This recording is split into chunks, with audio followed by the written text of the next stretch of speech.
Alright, we're back. This video is going to be the maintenance video. Bought some parts we're going to go over here in a minute that I got to change. And I'm also going to finally show the boost gauge. Didn't film installing it because what I was doing wasn't sure if it was going to work. Didn't want to waste all the time trying to film. I just wanted to get it done, get it hooked up, and see if it works. Anyways, so I'll hop outside, I'll pop the hood, and I'll show you how I installed the boost gauge as far as the line for the sensor. So let's get out there and I'll show you what you're going to need, what comes with the kit, at least with the gauge I bought, and then the adapters that will be needed. Alright, it's going to be windy and noisy, but here's the throttle body. And then that's the line I installed. So on top, this is going to be your adapter fitting, this is the fitting that comes with it, and this is the line that comes with the boost gauge. And thread tape that, ran it here, down through there, ran around by the fuel filter, around, and then up there you'll find a plug,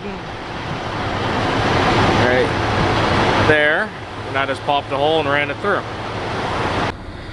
Then as far as the dash goes, we'll tear that apart here in a minute and I will show you. But there's the gauge, and if I turn the key wrong way, you will see that it is lit up. And then this is a glow shift gauge, which for the money you can't really beat them. I don't think they're 100% dialed accurate, but they're pretty good. Then you have a little button here. I just wired it up. You have to wire up a separate wire to eliminate your to the illumination on your switches and everything else.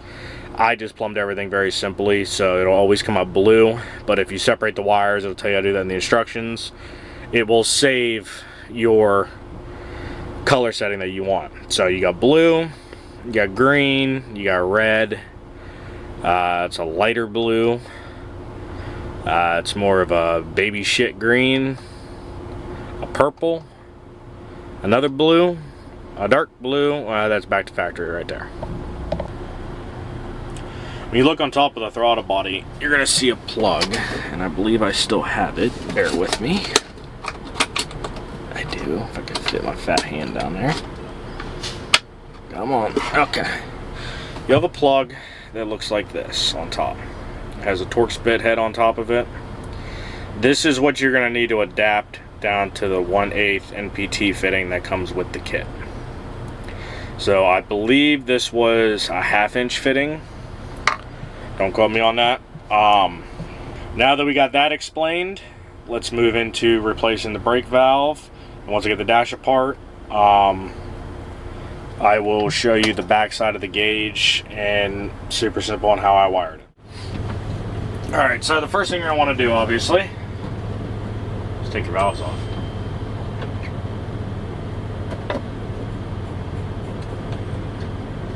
Second step, you don't have to use the drill, but I like to be speedy.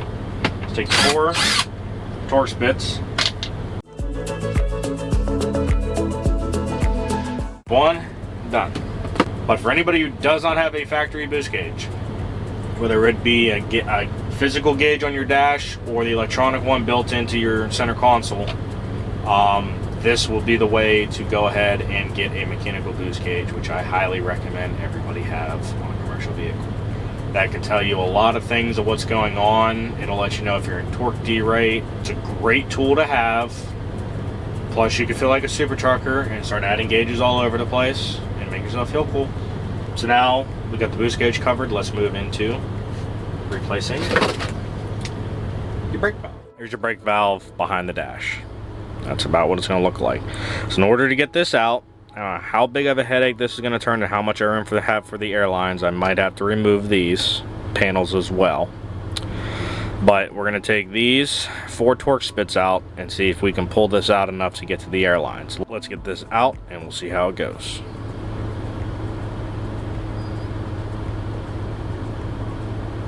Okay, quit fucking around. Let's go.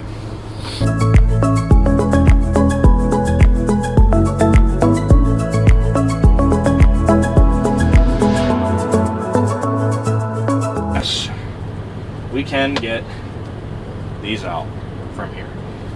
So next step, now that we know we can get to it, we are going to bleed the brakes off, because you know, we don't really want to be doing this with a bunch of air pressure squirting us in the face. So pump your air brakes out. Okay, good enough. So these are color coded orange, red, black, gray, and green. Now let's correlate with this. So we have black, red, orange, green, and gray.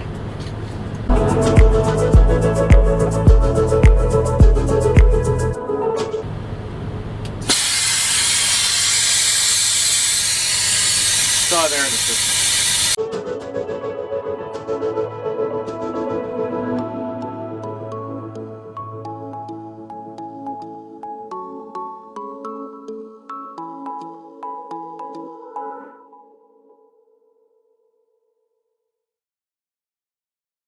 Now we just take these, color code them to these. Pretty simple.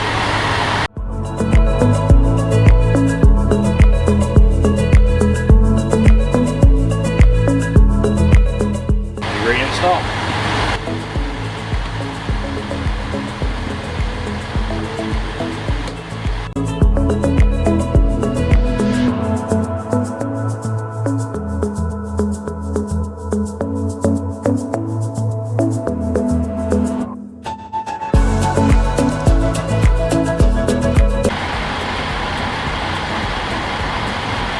Just like that, the part is done.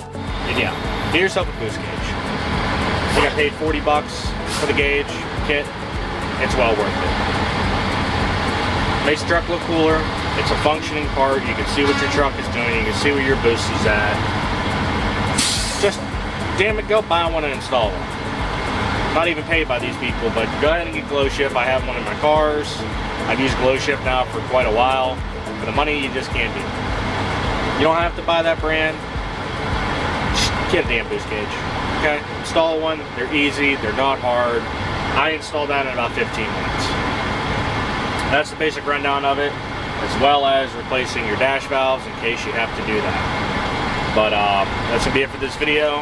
My little maintenance evening. And hope you guys have been well, and I'll see you on the next one.